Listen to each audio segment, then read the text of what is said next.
such as the highway and the transit investment and the management policies. So the RPAT can provide information including changes in transportation supply, such as like amounts of regional transit services and amounts of freeway and arterial capacity changes and transportation policies.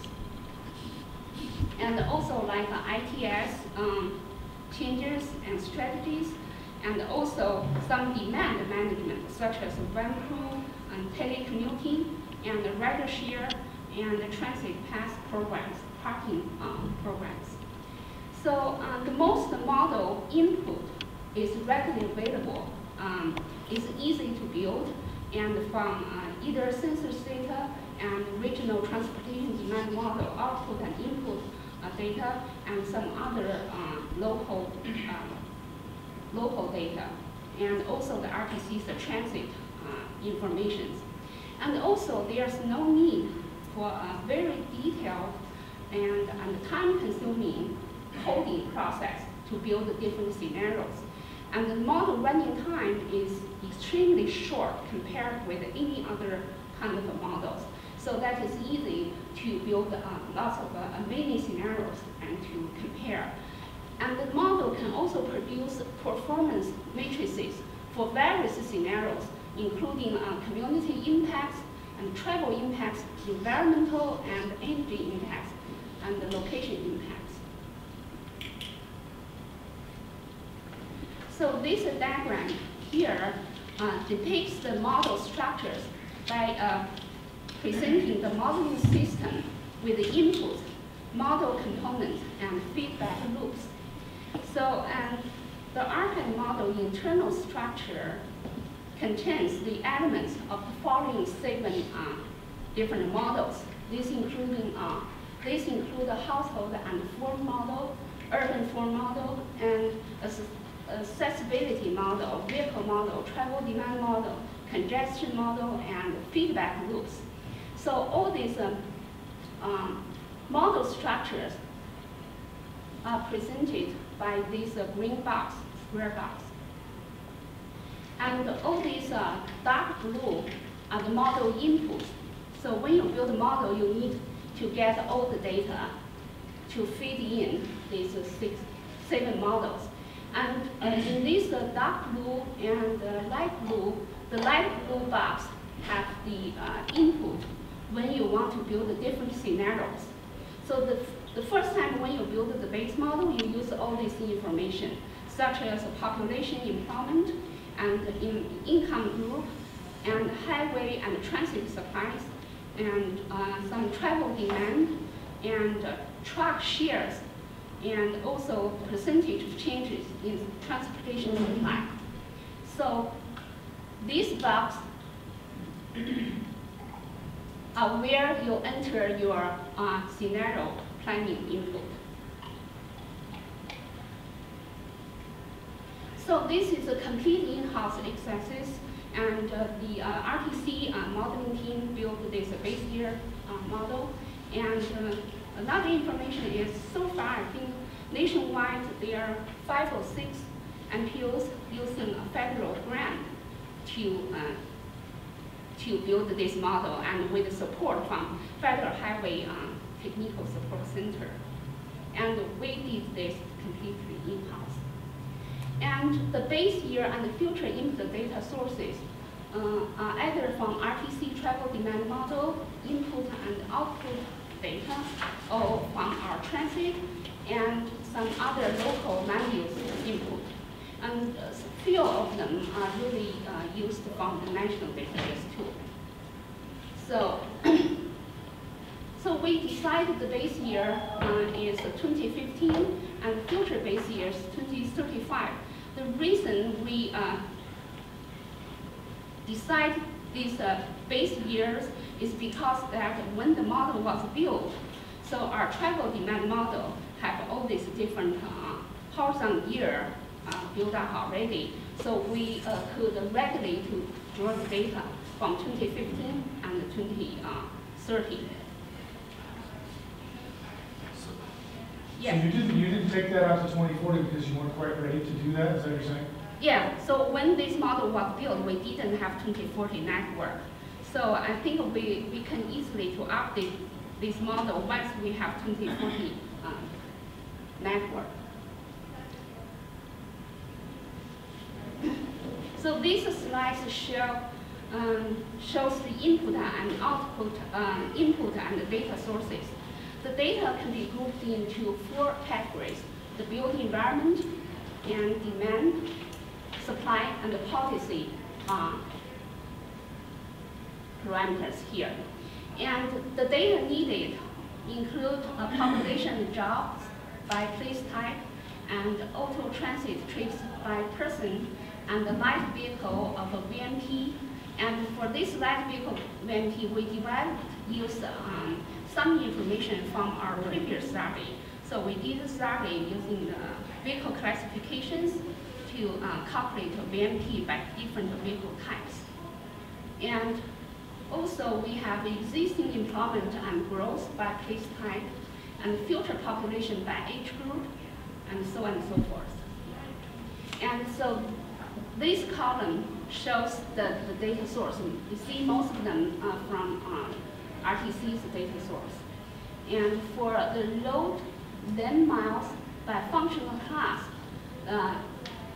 we have the data from RTC's travel demand model, and for the bus and rail per capita revenue, we got it from the national database.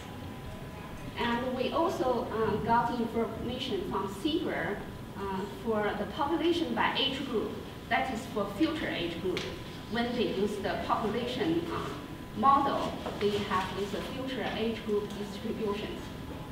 And also from this data needed, we see a lot of data like population and jobs by place type, and many data by place type. Now let's look at what is a place type. So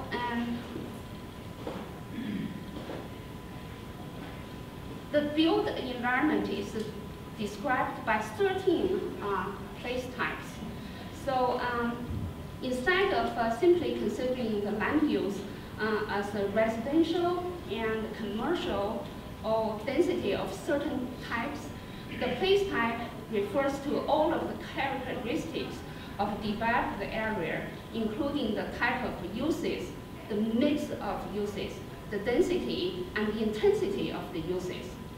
So a place type is combination of the characteristics of an area type and the development types. So the area type, the 4 area types are listed on the top row of this table. So the urban core is the place that have a high density and mixed use places with high job housing ratios. So, and it is anticipated that for many regions, this will be the traditional downtown center. And the next area type is closing community. Closing community would be those areas located near to the urban cores and will consist primarily of housing and with scattered mixed use center, with scattered mixed use centers and some arterial corridors. So the housing in this type of area type would be varied in terms of density and type. And the transit available and adjacent to downtown areas therefore, so these areas have a high accessibility to the regional center. The suburban type is anticipated to represent the majority of development within the region, and with a low level of integration of housing with jobs and retail and services. And these areas also have a relatively poor connected street networks and low levels of transit services and limited workability. And for the rural areas, it's just rural areas without any residential or maybe a very limited single housing there. And the development type is listed in the right column here. So we have a residential, commercial, and mixed land use, and a transit-oriented development. So in our region, we do not have a TOD currently. And for the rural, we do not have the differentiation of other area types. So we only have rural. So to develop the residential, what? No. Okay. No, that's fine. That's What is working okay. Now, so we build the area type first in order to find the indicators to represent the density of the area. So we use these 5 indicators. So we use data to develop these different indicators. The first one is VMT density and housing density and employment density, transit stop density, and job dwindling units ratios. So it's worth it to mention a little bit about our TAC structure for our travel demand modeling. So our TAC boundaries line up with a straight center line.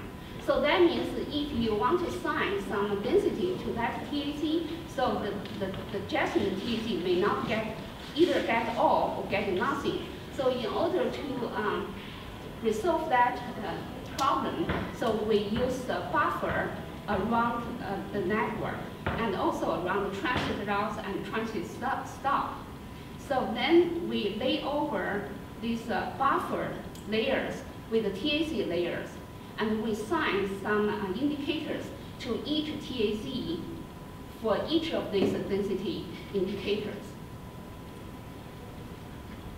And then to build to develop the build development types, we follow the methodology developed by the Atlanta Regional Commission.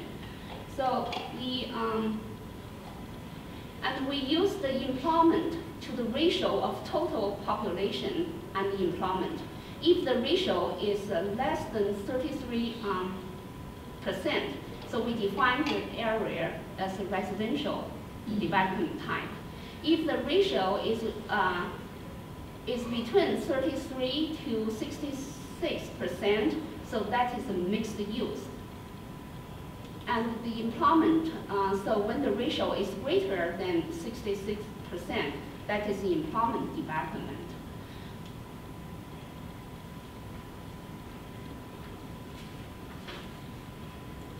So based on these 5 indicators, we have this area type. So for each of the density indicator, and we have some criteria to define they are either urban core and close in or urban, and then combine all these 5 different indicators, we came up with this. And so we also checked our urbanized area with 2010 census urbanized geography to make sure so that's within. And for the RPAT model development type, so use that job and total of job and population ratio, we have this geography. Why the difference? Why is the difference? Because this one is only based on the job and the total population and job ratio. But this map is dependent on 5 different density indicators. And when we combine these 2, and we end up with 13 type of place types.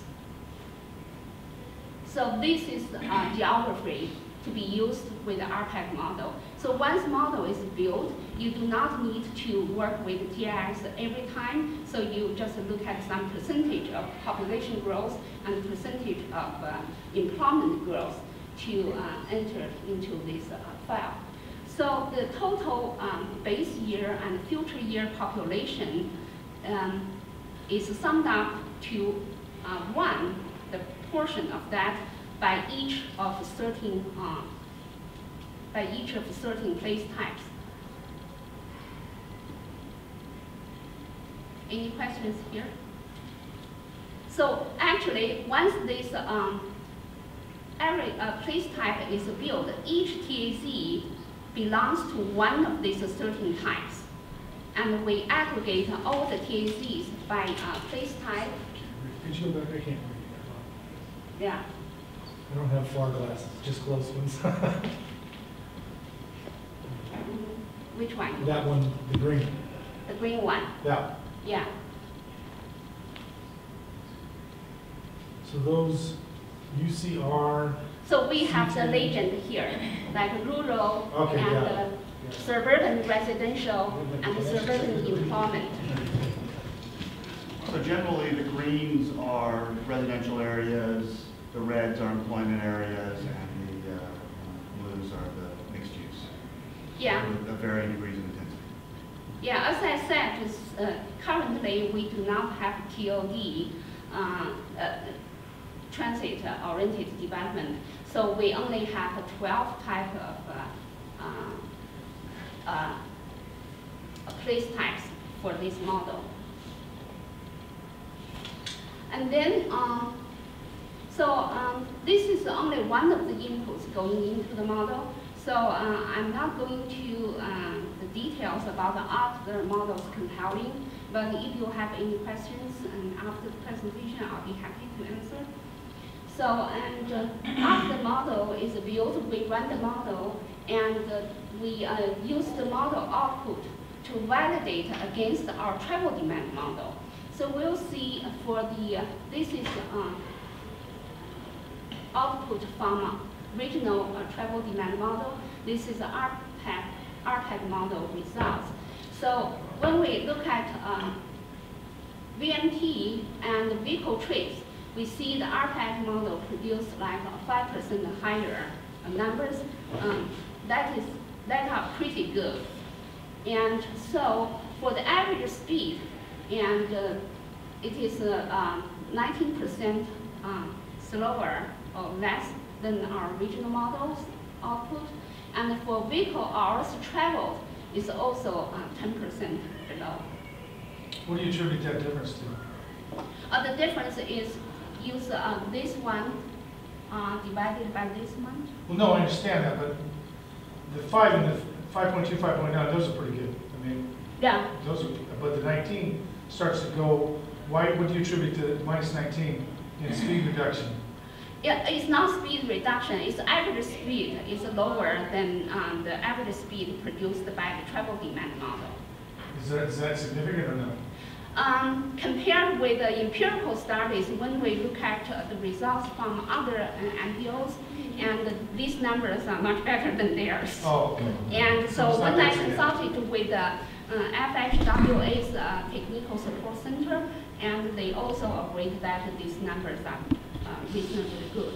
Can I add one thing too? Is part of that has to do, to get directly to your question, is the way in which the transportation system is represented in the model. And it's not really the network, it's just the cumulative amount of infrastructure by type, so freeway or arterial. And so the speed value, to expect it to be really close when you're not really modeling the network is a little bit of a challenge. And then the hour difference, I think one of the factors is No, this hours of includes travel. this VHT from the travel demand model includes local road travel time, and the RPAT one doesn't. It includes two. Oh, okay. Yeah, so when you use the input to build the RPAT model, you use the central connectors, volumes, and VMTs. And in order to test the sensitivity of this model, so I made up several assumed scenarios. These scenarios are not based on any real assumptions. It's only some assumed percentage in order to test to see if the model works in the right direction and they are reasonable logical. So the first scenario assumed here is additional fuel tax impact for assumed like auto operating costs will increase by a very, very small amount. That can be caused by the fuel tax index or maybe VMT-based tax. So you can change the input from there to test this scenario. And scenario B is assumed to increase the new construction in freeways, arterials, and associated with ITS improvement on all these new constructions. And scenario B is a transit scenario, transit-based scenario. Assume increase the bus services, I mean the frequencies. That means you increase the ridership. And also maybe a new rail services. The first one is the increase in the transit or rail services increase due to a TOD development. Assume that you put a DOT in the suburban area. So because of that, you will change the land use around the DOT area, and also you increase the ridership. The last scenario here, the assumption is you want to look at more balanced investment strategies. So you want to invest your money into transit improvement and some of the highway improvement and some TOD development. So these are the testing results. We see that all these results are moving in the right direction, but the regional impact are kind of limited, small. It's also can be due to like maybe the assumption assumed that very slight changes for each of these testing scenarios. So but you see that for scenario, this is a basis scenario, it's 2035 without changing of all these scenario input values. But when you assume scenario A, we increase the fuel tax index, and you will see the total VMT will decrease because of more expensive to drive, so people will switch to some other transportation mode. So total VMT will be decreasing. And for scenario B, if you want to increase your investment in transit, so people will switch their transportation mode slightly, and so you will see the VMT will be increasing. So similar for the rest of scenarios. And when you look at emission, similar things for the scenario A with more fuel tax. So we'll see less auto trips, and so the emission is reduced. And for the more transportation in transit, you'll see like, for the more investment in highway and road system, you'll see like with more capacities, you'll see more auto trips. And this is RPAT model results from testing scenario accident results. And the similar thing, if you invest if you impose the operating fuel tax, so the operating cost will be increasing, and travel by auto will be reducing, and the VMT will be reducing, and same thing. And while you see that the regional impact is very minimum, because this is a very high level of evaluating of a policy impacts. So when the top chart here is a comparison of the daily VMT by scenario, this one, and this comparison of fuel consumption by scenario. You see the impact is less than 1% across all the scenarios.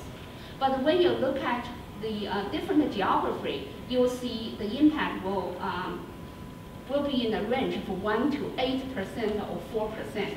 So this is a daily VMT by development time. So it all depends where you assume your investment will be and what type of investment will be. You will see some little bit large difference across different scenarios.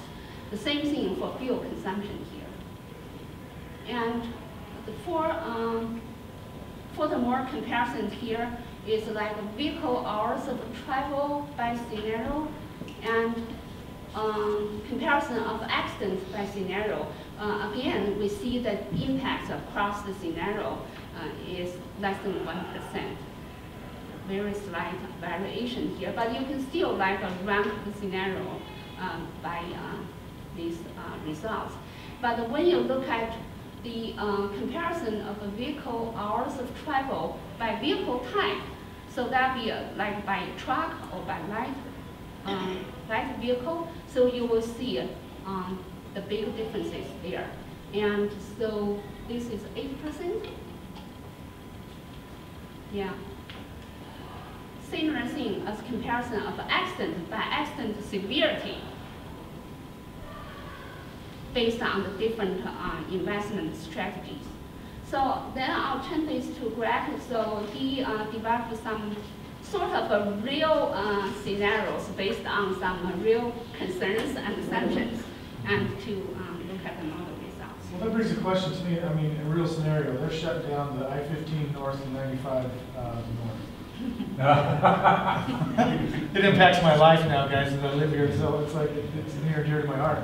Is that something that you can actually run through this scenario and then actually compare it to the results that happen out of it, kind of validate that? Yes, and so as we said, this is a scenario planning tool for a higher level of evaluating of policies and investment. So investment needed to be big enough so that it will cause a different scale of the impacts for so that's different very small geographic comparison areas. to the whole system. Yeah. Yeah, so So- I'll talk about it a little Darn bit. it! I'll talk about something similar a little bit, in that, RPAT doesn't really work to look at the comparison between, a change on one stretch of road versus another stretch of road, or adding a link from here to here, or improving a link from here to here. It doesn't do that. It treats the transportation system in aggregate as the lane miles of freeway or the lane miles of arterial. Yeah, as I mentioned in the early of this presentation, the system, the region-wide, we have more than 10,000 lane miles, Right. and over 6,000 link miles. So if you have some projects needs to be tested, they should be higher enough. If you have only a project like 5 miles long, what is the percentage of the whole system? So you will see a very minimum impact. So what I'm going to talk about is an actual application of the RPAT model to policy questions that the RTC is dealing with. Even though I'm going to preface this by saying that all of the results you're going to see are just draft preliminary type results. They haven't been vetted or reviewed, and we didn't actually use them the way that we had considered using them, but still I think they show what's going to be possible in the future. So I'll talk a little bit about I'll just jump into it in the interest of time. So the background is we looked at, with these scenarios, we looked at the impact of fuel revenue indexing and continuing fuel revenue indexing. So there is a ballot measure. We've known this for a number of years now, that there would be a ballot measure in November 2016. Here we're calling it question 5. I'm not sure if it's question 5 everywhere in the state. But for Southern Nevada, it would generate a total of about $3 billion in revenue over a 10-year period if you bonded the revenues over that time period. And so that actually highlights one of the first challenges with this scenario modeling versus what Beth developed for RPAT. It's not a flaw or anything, it's just that the way RPAT's developed, it's a 20-year model, and I'm looking at a 10-year policy scenario, so immediately you have to take what the exact numbers I give with a bit of a grain of salt. Our process for approaching fuel revenue indexing was we did a vision survey that gave us a lot of information from the region about what people's priorities were. We provided that information to what we call the Transportation Resources Advisory Committee, or TRAC, and that committee then helped us with prioritization of values or goals or targets, depending on how what you want to call them, but not looking at identifying or going through this project versus that project, just sort of broad categories. And we turned that into a project list later on, but then I converted the project list and what the intended goals and outcomes of that were into one of the scenarios that I'll talk about. So what we wanted to be able to talk about were what are the needs, what are the costs, what would be the benefits, and how much would it, how would we pay for it. That's what track looked at. What the model's actually able to do is talk a little bit about costs and benefits. So what do we want to know? What were we trying to answer? And that was, what are the impacts of spending an additional $3 billion on transportation? The other way you can frame that, and you can do it with a model like RPAT, because you can run this thing so fast. I mean, it takes 25 to 35 minutes to run it, given how quickly it takes to enter the scenario. I mean, there were moments when I was running scenarios where I would have it running in the background while I'm working in the spreadsheet with the inputs, getting the next scenario, getting the next one ready to go, so that I could keep this pretty constant process going. So then the question is, can these be answered with RPAT? And the answer is somewhat, kind of. So you really have to understand the limits of the model. It was developed, when it was initially developed, it was called SMART Gap. It was a Smart Growth Area Planning Model. And so it's really focused on those land use changes. So if you think about what we're doing with looking at a set of transportation investments, $3 billion worth of transportation investments, obviously there are land use impacts of that. But we're not trying to model what those impacts are. So the changes that I introduced in scenarios were actually pretty limited when it came to changing the land use assumptions, really small, usually less than 1% difference. And there's kind of limited response to infrastructure. The slide doesn't show very well, but I took the outcomes from Beth's scenarios and modeled them as actual VMT against each other. And you can see there's the line where there's a little bit of a increase when you introduce the transit, or a little bit of an increase rather when you introduce the infrastructure, and then it goes down back when you introduce transit. So it's small changes, but the point being that they're not these huge changes between different pieces, different what we call, what I refer to as the core outputs of the model. And then another one of the limitations is that some costs have no direct impact on travel in the model at all, but I came up with a workaround to make an attempt to address it. It's not perfect, but it's a new model, and it's a way to make it work for what we were looking for. But as an example, travel delay does not translate into changes in travel behavior. So you can introduce something that created a huge amount of delay in the model, but that would not translate into changes in VMT. It would just force those poor hypothetical drivers to sit in traffic that much longer. Okay, so for scenario development, I assumed $3 billion investment in transportation. I did 4 core scenarios. So our 4 primary values or strategies that came out of track was congestion management, safety, increasing multimodal connectivity, and maintaining existing infrastructure. And then I created one, specified scenario that's based on the distribution of projects and funding that the RTC developed as part of the track process, and what would we presented with the local jurisdictions as the projects that would advance if FRIC passes. I also did a no-build scenario. I'm not including the analysis, but it was another point of comparison to best travel. So you can, in the model, you can basically say, let's not build anything. And for what it's worth, the numbers came out really, really similar to what the travel demand model that we use come up with. This is going to be a busy slide, so I don't really want you to focus too much on it because it makes more sense later on. But once I sort of came up with the scenarios were, what the sort of outputs are that we're interested in, I started to go through and identify, what's the expected outcome? What should we expect to see? And that's a way to sort of test what a scenario result tells us. And all of these were based on previous literature and research, and then I sort of translated into a somewhat less intense chart, admittedly. But in general, the color gray means it's not really a value associated with it, it's just a directionality. And then the size of the arrow is meant to sort of indicate the scale that the literature would sort of expect us to see. And so, you can see most of the strategies, I was sort of expecting to see delay go down and call that a good thing. In some instances, you see gray and green. So for the connectivity scenario, if you're increasing connectivity, you want VMT to go down, and that's the outcome that you're looking for. But say for maintenance and congestion management, VMT increase is not generally considered a good thing in and of itself, but it's not a bad thing either because it's probably reflecting more travel activity and people being able to do what they want to do. So you can just kind of see how I put that together. And then from this, then I went into looking at the inputs and parameters, and these are the similar ones to what Beth had identified, what Beth showed you in the previous slide with all of the different inputs. And the arrows are telling not pro or con, but just what direction the scenario would move that, that input or that parameter. Now, I have some parameter changes, and there's a difference in RPAT that I want to point out. If you were to try to use RPAT, the manufacturer, the developers of RPAT discourage parameter changes. That's sort of an internal working piece of the model.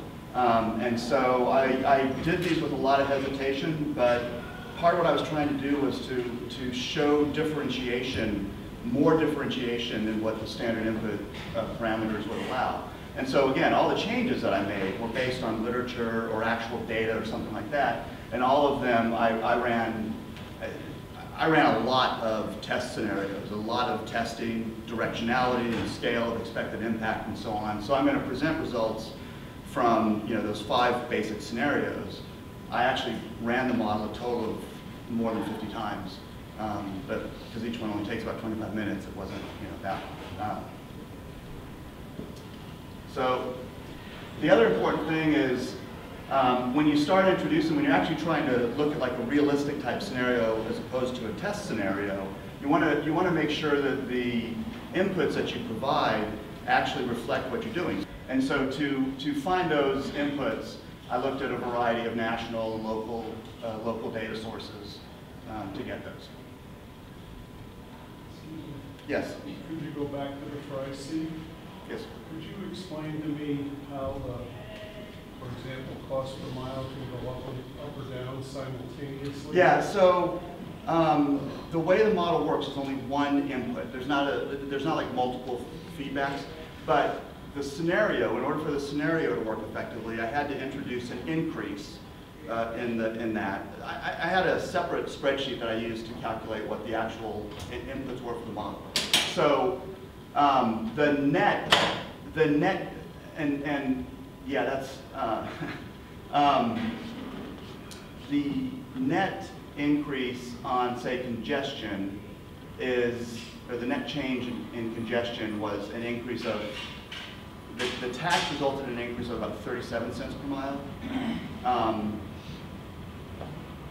Or sorry, 3.7 cents per mile.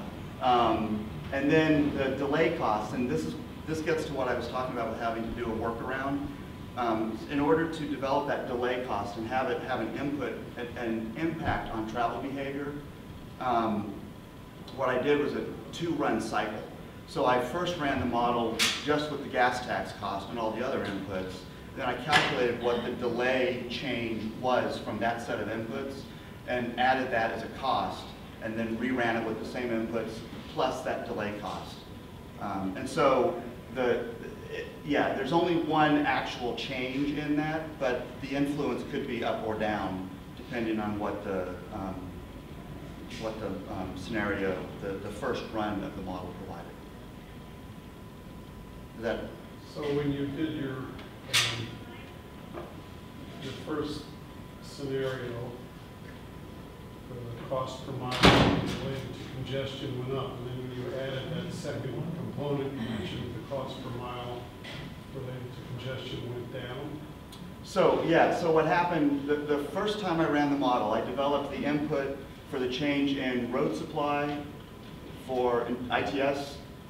Population density, the reason that goes up and down is there are some of the areas that I expected would have slightly more density growth and others that would have slightly less growth based on $3 billion of new infrastructure, new roads basically. And then for cost per mile on the first run of that, I only introduced the gas tax cost per mile. Then ran the model, and then on the second run, introduced I took the output from the first run, converted that to the net effect cost per mile of delay change, which was a positive. So a negative amount, sorry, a beneficial outcome. So basically the cost per mile in the first run, and I'm doing this from memory and not from looking at the numbers, but it was like 3.7 cents per mile. And then on the second run, it was, I think, 2.9 cents per mile. Was basically an eighth of a cent benefit, additional benefit per mile. Small.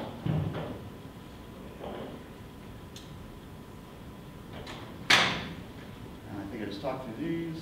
So then I threw in a couple screenshots of what the interface looks like. One of the nice things about the model, in addition to all the points that Beth brought up about the data availability and the ease of assembly, is it's got a GUI interface. It's got an interface you can use yourself. It doesn't run in R. It actually does run in R, but they built a wall so you don't see the R part running, the statistical software part running.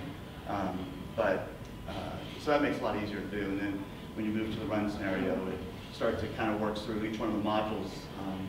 Go green as they complete, and this other window is just indicating that it's running.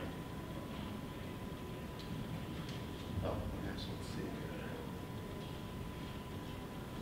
Oh, it's lost my animation. Oh, no, that's okay. No, it didn't. Sorry, I got the slides mixed up. Anyway, yeah, I was talking about this special need, the ability to do the two-run cycle.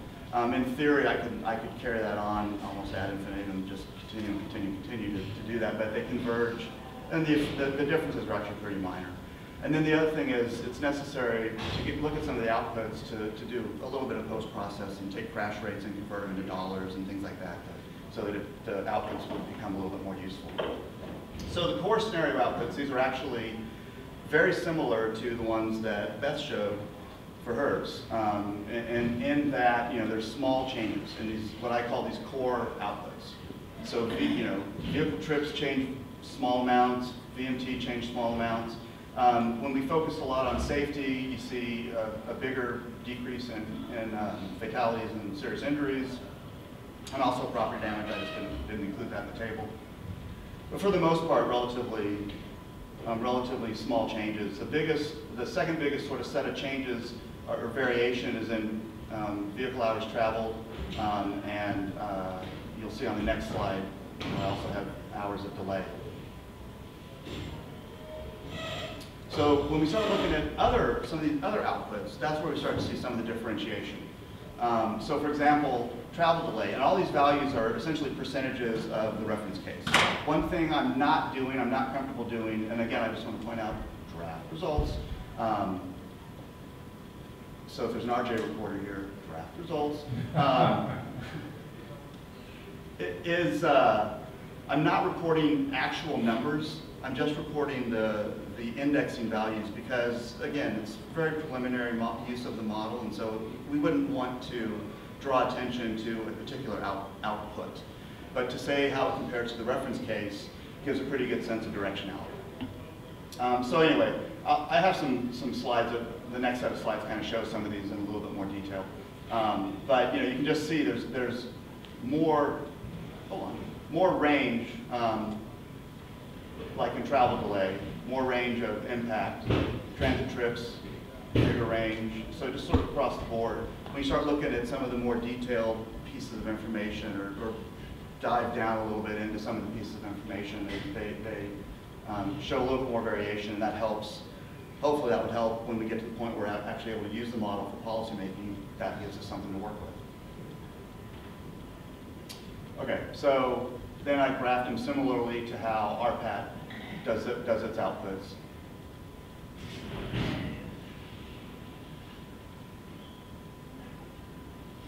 Again, travel delay goes down across all of the investment scenarios. The primary one that we're trying to be able to talk about the most is what FRIC package of projects would do. And again, I say package of projects. That's not technically accurate, because all I'm really saying is FRI dollar amount spent into proportions based on what we use for these other scenarios, spent in the proportions that we identify projects being assigned to. So $3 billion worth of projects, like 200 million, maybe safety projects, 700 million, maybe congestion management projects, and so on. And you see with connectivity, gets the biggest increase in transit trips. Safety gets the biggest decrease in safety-related costs. That's where I converted using value statistical life from Federal Highway, the safety outputs. And then per capita cost, this is across all the measures. So this is intended to include, and there's some imperfections I don't want to delve into too much, but intended to include vehicle operating costs, fuel cost, time costs, and safety costs. But when I made the per capita version of the safety costs, I decreased the safety impact because that's a bit more of an indirect cost that people won't see the hit on their pocketbooks as direct. Then I also did cost-benefit analyses, but these are, again, taken with a huge grain of salt because because of the way the model is built, these are only the cost benefits for the last year of the scenario. So it's assuming only one year's value, and they don't include all of the things that actually go into a cost benefit cost. The most notable one that I didn't include, and I was in a meeting earlier today where I realized I probably should have, even though it makes all the cost benefits increase, which may be good.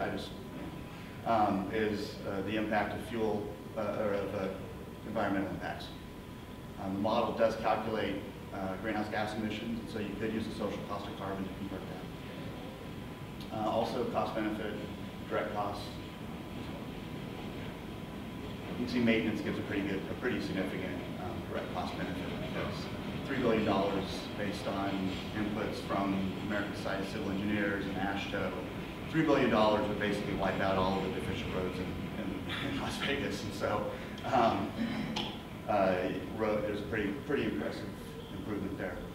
This is showing that chart that I showed earlier with the arrows, but the green tells you that it met that outcome, and then the pink ones were off.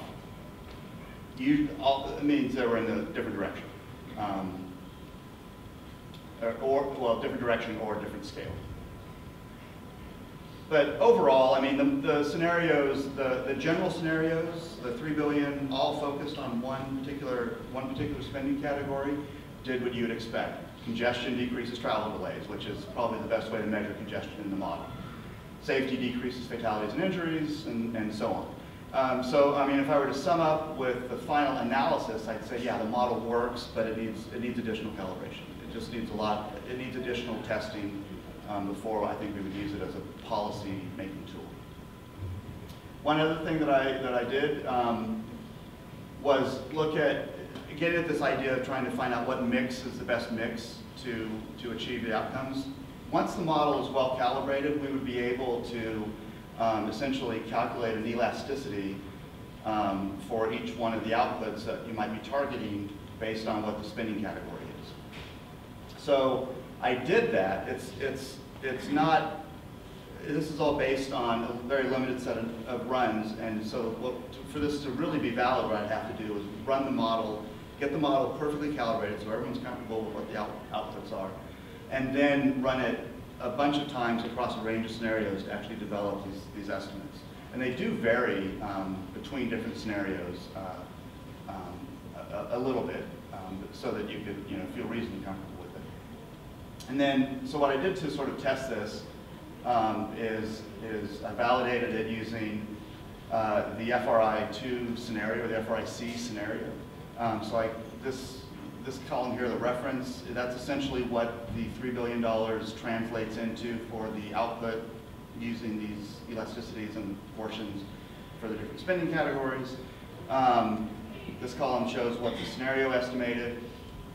This column shows what the effect was with this approach that I used, and then this column is showing what the scenario actually, when I ran it, showed.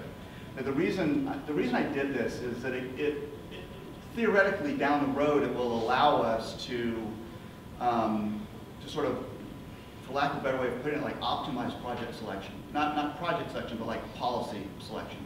So you could say, oh, we want to try to achieve a 10% decrease in travel time delays. And we have, and we want to do a 5% decrease in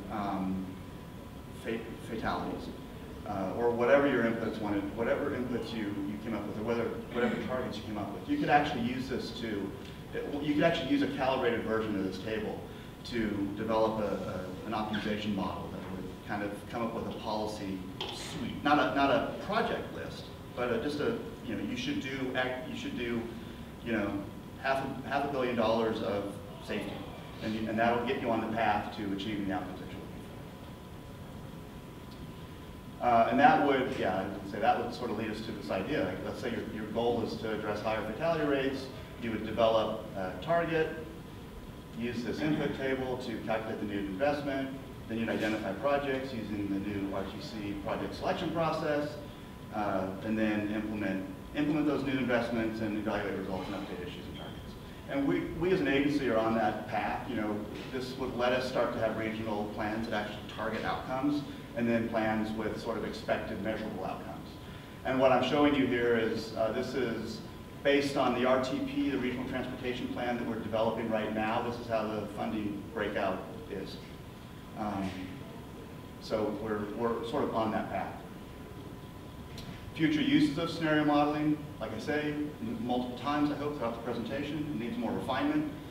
We need to get transit measures closer to what is accurate. Delay time is closer to what is accurate. But once that's working, we could actually start doing like visioning type scenarios where you could assume like really significant changes in something. Like for Las Vegas, you know, we could potentially assume you know, a radical, I don't know, a new football team or something that might have some kind of impact. Did I say radical?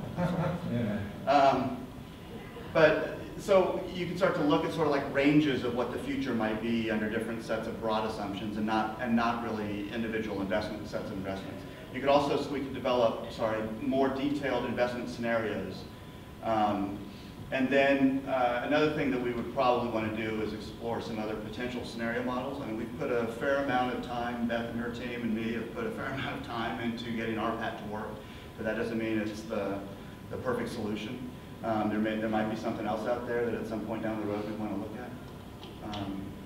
And yeah, I wanted to highlight, I put this one up just to show, even with my scenarios and the same basic measure that I used to compare to the ones that Beth showed earlier, there's practically no difference in big like mega outcomes like VT.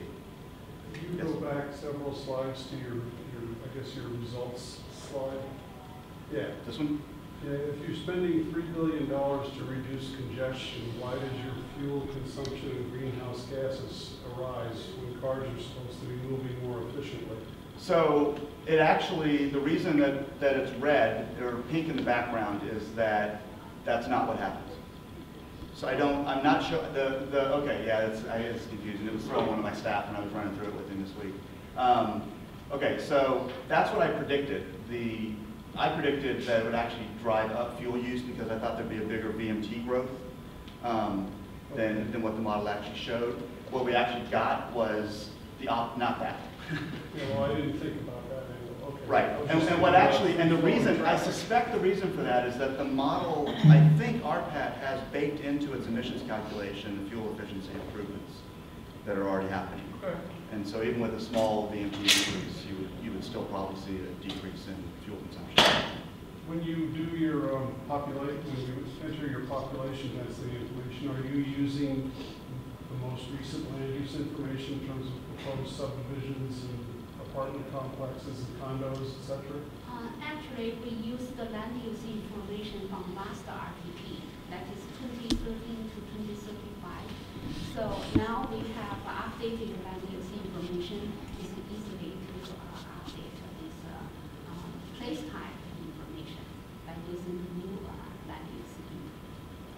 You use the land use information. Where do you get your land use information? So we use the land information. We got it from local jurisdictions, and we transfer them into the data by TAC. So the way to build this RPAT model can be varies from a very detailed input or from a very simplified approach. So you can either use data by parcel or you use data by TAC. The approach we choose is to use the data by TAC. Because these data are readily available, but they were still transformed from the local data by parcel, the parcel data. Are you actual parcel data? Not, Yeah, not, actual. Not that you can build 19 to 35 units per acre on some parcels. Just, you didn't pick 35 or 19 or 24, you just use the actual environment. Actual land use by parcel from a jurisdiction, such as the residential of a high density and lower density, so we convert it into the number of units based on their density specifications. Thank you.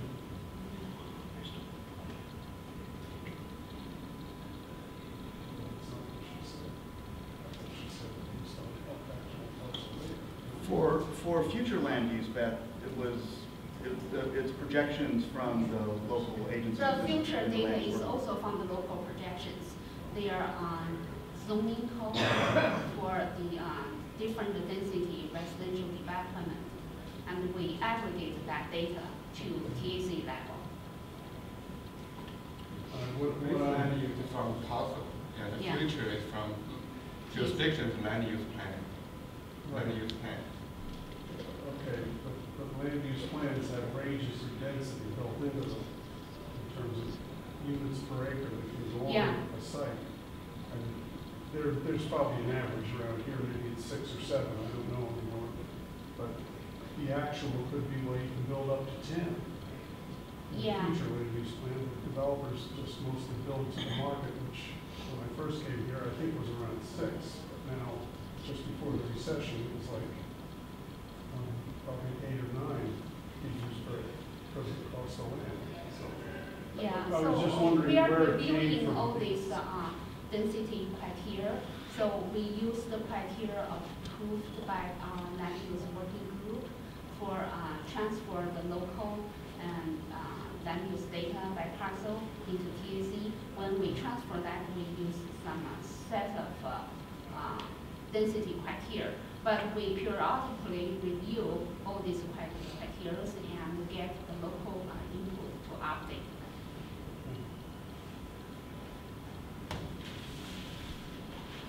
Okay. With that, are there any other questions? Just to see how far behind the curve I am on this, how many TAZs are you using now? 1658, including the 11 external zones.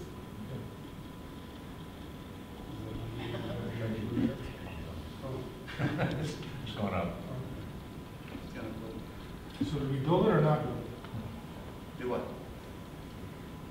We That's a passed great the question. index. That's a great question. it? Very generic. Good, well, if you have any other questions, you can find, I mean, we're pretty easy to find, but, there's our contact.